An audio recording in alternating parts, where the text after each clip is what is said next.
Hello everyone, আজকের ব্লগে আপনাদের স্বাগত। আশা করি সকলে ভালো আছেন। শিলিগুড়িতে কাটানো একটা দিন আপনাদের সাথে শেয়ার করছি, যেখানে আমি একজন হাউসওয়াইফ আর চেষ্টা করছি নিজে কিছু করার। চলুন ব্লগটা শুরু করি। আজ দিনটা শুরু হলো ভোর 4:30। সকালে ওঠার চেষ্টা করি প্রতিদিন। সকালে একটু তাড়াতাড়ি উঠলে সারাদিন কাজগুলো নিয়ম মতো করতে পারি আর এনার্জেটিক লাগে। ফ্রেশ হয়ে প্রথমেই জলের বোতলটা ভর্তি করে নিলাম। সারাদিন এই 1 লিটার বোতল মেপে মেপেই 3 থেকে 4 লিটার জল খাওয়ার চেষ্টা করি, তাই সকাল সকাল জলটা ভরে নিলাম। এবার চলুন পড়তে বসি। ফ্রেশ হয়ে পড়তে বসতে বসতে 5টা বাজলো। পড়ার আগে আমি প্রথমে খাতায় লিখে নেই সারাদিন কি পড়ব। লিখে নিলে আমাকে আর সারাক্ষণ কি পড়ব এটা ভাবতে হয় না। আজকে ঠিক করলাম 3 থেকে 4টে সাবজেক্ট পড়ব। প্রথমে ভূগোলটা পড়তে শুরু করলাম, আর আজ এশিয়া মহাদেশ চ্যাপ্টারটা পড়ছি। ওয়েস্ট বেঙ্গলে নতুন সরকার ঘোষণা করেছেন প্রায় 1 লক্ষ চাকরি দেবেন। এবার সবাই আপাতত বই নিয়ে বসবে, হাজার কাজের মধ্যেও। আমরা সবাই চাই একটা সিট যেন আমরা পাই। আমাদের এতদিন পরিশ্রম করে পড়ার মূল্য যেন আমরা পাই। পড়াশোনার জন্য ছোটবেলা থেকে আমরা নিজেরা যেমন স্যাক্রিফাইস করি, তেমনি বাবা মাও আমাদের জন্য অনেক স্যাক্রিফাইস করেন। যাই হোক, পরীক্ষা হবে নিয়মিত, এই আশ্বাসটাতে আমরা খুশি। হতাশার মধ্যেও আমাদের অনেকের মনে আশার আলো জেগেছে। সকালে প্রায় 1.5 ঘন্টার মতো পড়তে পেরেছি আজকে। নিজেকে বুঝিয়ে শুনিয়ে পড়তে বসানোটাও কিন্তু আমাদের কাছে একটা বড় চ্যালেঞ্জ। পড়ার শেষে এবার চলুন পারিবারিক কাজগুলো সেরে নেই। আমার এই জানলা দিয়ে আজকের শিলিগুড়ির সকালের পরিবেশ আপনারা উপভোগ করুন। শিলিগুড়ির এখনও খুব একটা গরম পড়েনি, প্রায় প্রতিদিনই বৃষ্টি হচ্ছে। এবার আমি রান্নাঘরে এলাম। রাতের কিছু বাসন আছে, ওগুলো ধুয়ে পরিষ্কার করে রাখব। রাতে ধুয়ে রান্নাঘর পরিষ্কার করে রাখলে সময়টা অনেক বেঁচে যায়। তবে কখনো গুছিয়ে রাখি, আবার কখনো নিজে নিজেই আলসেমি করে ফেলে রাখি সকালের জন্য। জানি ঠিক আমাকেই করতে হবে, তবুও চলুন বাসনগুলো মেজে নিই। তারপর আমার পরের রুটিনগুলো আপনাদের সাথে শেয়ার করব। ভিডিও স্পিডটা বাড়িয়ে দিচ্ছি কেবল, কাজের স্পিড ওই একই আছে। আমাদের স্পিডও এরকম বেড়ে গেলে এক চুটকিতে সমস্ত কাজ শেষ হয়ে যেত, তাই না? এবার সকালের খাওয়ারটা খেয়ে নিই, খিদেও পেয়ে গেছে। সকালে খেলাম মুড়ি, সাথে কলা, ছোলার ছাতু আর চিনি দিলাম, জল দিয়ে খেলাম। এই কলাটা আমাদের বাড়ির গাছের।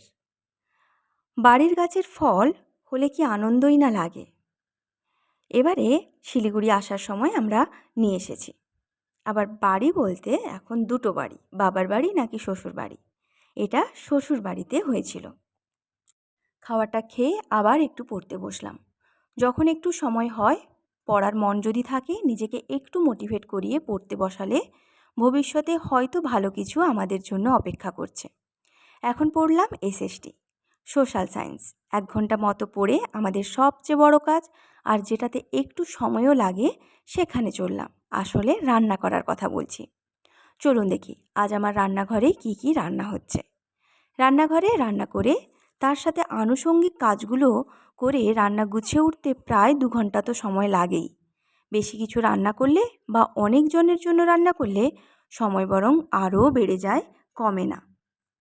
ভাতটা বসিয়ে দিলাম, ভাতটা ফুটুক, ততক্ষণে অন্যান্য রান্নার ব্যবস্থা করে নিই।